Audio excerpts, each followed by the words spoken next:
एक minute sir, एक minute sir, एक मिनट। एक्चुअल में मेरी होटल बुक्स है ऑलरेडी, मेरे यहाँ पे गुलमर्ग। आप हमारे घर आइए, आप हमारे मेहमान हो, आप चलिए घर हमारे। नहीं हमारा यहाँ पे आए हैं, आप देख सकते हैं कि यहाँ पे कुछ वॉलंटियर्स हैं, वो यहाँ पे पहुंचे हैं और जो पीड़ित परिवार है उनको, जो भी घायल हुए हैं इस हमले में, उनको जो है यहाँ पे मदद जो है संभावित मदद देने की जो है यहाँ पे निवेदन कर रहे हैं। सर आपसे बात करेंगे, आप कहाँ से हैं और बिल्कुल ये घटना बताइए किस तरीके से है। बस महाराष्ट्र, नागपुर महाराष्ट्र से किस तरीके की जो है ये घटना हुई, आप कहाँ थे, कितने परिवार? मैं वहीं पे था, एग्जिट गेट पे हम मैगी खाए, तो पब्लिक बहुत ही अंदर और हर कोई एंजॉय कर रहा था। ऐसा नहीं लग रहा था कि 2 मिनट बाद ऐसा हो जाएगा, विदिन 2 मिनट में ऐसा हुआ। मैं बैठा ही था, मिसेज ने बोली नहीं अभी चलो, बोला 2 मिनट बैठते नहीं, बोले चलना है। तो बहुत देर हो गई, बहुत देर से बैठे, हम निकले। हम ये समझ लीजिए गेट है 15 फीट का और वहां से लंबा है थोड़ा 20-25 फीट। उसका जो एग्जिट गेट है वो सिर्फ 4 फीट का दरवाजा था, लोहे का 4 फीट का।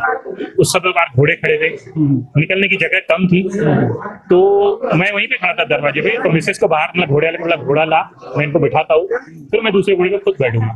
तो जैसे वो घोड़ा अभी लाने वाला ला ही रहा था, पीछे से गोलियों की आवाज आना चालू हुई और काफी गोलियां चल रही थी और लोग एकदम से अंधाधुंध दौड़ते हुए हमारी तरफ आए। तो ऐसे दौड़ रहे थे, मेरे सामने जैसे दौड़ते हुए पब्लिक, उसमें से एक लेडी गिरी, उसके ऊपर से लोग कूदते हुए उसके ऊपर से चल के आ गए। तो मैंने तुरंत मिसेज को बोला तू बाहर जा। मिसेज बाहर गई, लेकिन बाहर इतनी कीचड़ थी, तो इनके पूरे कपड़े कीचड़ में गिर गए। तो उनको बाहर निकाला, लेकिन मेरा बेटा पीछे फंस गया क्योंकि पब्लिक बहुत आगे थी। फिर मैं वहीं पर मिसेज को बोला तू आगे बढ़, मैं बेटे को निकालता हूँ। फिर मेरे बेटे को जबरदस्ती आग पकड़े क्योंकि मैं बाहर ही खड़ा था, निकाला। एक लेडी मेरे सामने गिरी, लेडी पूरी उल्टी होकर कीचड़ में गिरी। कम से कम 3 से 4 लोगों ने उसके ऊपर पैर रख के चले गए। फिर मैंने उसको दोनों ऐसे हाथ डाला और उसको पूरी ताकत से उठाया और मतलब आप एक काम करो, आप भी नीचे जाओ, जहाँ रास्ता मिलता है वहां जाओ।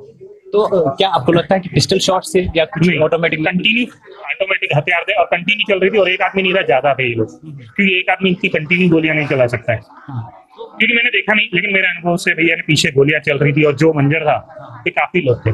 तो ये जो लोग थे कितनी संख्या में थे? मैंने देखा नहीं, क्योंकि उस समय ऐसा था कि हम पीछे 20 फीट की जो एग्जिट था उसके अंदर पब्लिक इतनी घुस गई और पब्लिक एक दूसरे को, मैं कह रहा हूँ टूरिस्ट का नंबर की संख्या बहुत ज्यादा थी। क्योंकि मैं जब अंदर था सैकड़ों में पब्लिक थी और हर कोई एंजॉय कर रहा था। किसी को नहीं लग रहा था कि 2 से 4 मिनट बाद ऐसा हादसा होना। तो ये जो रैली है, इस रैली के बारे में बताइए, कैसे पहुंचे थे आप? पौनी लेकर पहुंचे थे?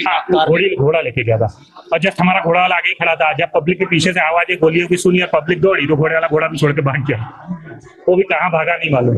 तो जो काफी संख्या है लोगों की, पर्यटकों की, वो इस हमले में धक्का मुक्का की वजह से भी जो है वो घायल हुई है। हाँ, तो उनकी फायरिंग अब क्या है, वो हम तो जंगल में कूदे, कीचड़ डर इतना फैल गया।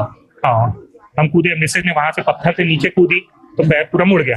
तो हमारे को वहीं पे लगा इनका क्या गया। तो मैंने एक बाजू से हाथ डाला, एक बाजू से मेरे बेटे ने पकड़ा, तो हम दोनों ने इसको पहाड़ वैसे फ्रैक्चर की स्थिति में, इनके पैर की स्थिति में नीचे उतारे। 6 से 7 किलोमीटर हम नीचे उतरे पहाड़ से। नीचे सहायता कहाँ पे मिली आपको? नीचे एक्चुअल में हम नीचे जैसे नदी के रास्ते नदी के बाजू से होते हुए नीचे पहुंचे, काफी दूर तक आए, पहाड़ों से कूदते हुए नदी से, फिर नीचे हम नदी से आए। तो आपके साथ कितने पर्यटक थे? काफी पब्लिक थी, लेडीज गिरते हुए आ रही थी, कई लोग तो लेडीज रास्ते में गिरी। फिर मैंने एक लेडी को मेरे बेटे ने, मेरी मम्मी, मैंने अपनी मम्मी को छोड़ के उसको उठाया। फिर हम नीचे पहुंचे, फिर वहाँ ड्राइवर को फोन किया, हमला गाड़ी लेके आओ, तो ड्राइवर को आने नहीं दे रहे थे। फिर आर्मी वालों ने हमारे को एक गाड़ी दी और हमारे को पार्किंग तक छोड़े। फिर हम यहाँ पे आए तो यहाँ पे एक्सरे वगैरह किए, तो यहाँ पे बोले 2 फ्रैक्चर है। आपने एम्बुलेंसेस को देखा होगा जाते हुए? कितनी एम्बुलेंस, काफी आर्मी जा रही थी वहाँ पे। तो फिर आपको यहाँ पे पहुंचाया गया? नहीं, एक्चुअल में हम अपनी गाड़ी में ही। अच्छा, आप अपनी गाड़ी में? यहाँ वहां से हम पार्किंग में, जैसे उन्होंने छोड़े, हम पार्किंग में अपनी गाड़ी में बैठे। वहां से एक प्राइवेट हॉस्पिटल वगैरह रास्ते में पड़ा, वहां से एक्सरे वगैरह निकाले। उन्होंने बोले 2 फ्रैक्चर है, लेकिन आप बोले जीएमसी जाओ, वही आपका प्लास्टर वगैरह करेंगे और आगे का ट्रीटमेंट वही करेंगे। फिर हम यहाँ पे आए, क्योंकि उस समय उनके पास हड्डी का डॉक्टर शायद नहीं था। तो कुल मिलाकर ये कहना है इनका कि किस तरीके से वो यहाँ पे अस्पताल में पहुंचे, लेकिन सबसे बड़ी जो बात उन्होंने कही वो ये था कि डर और वह इस तरीके से फैल गया और निसंदेह जो गोली की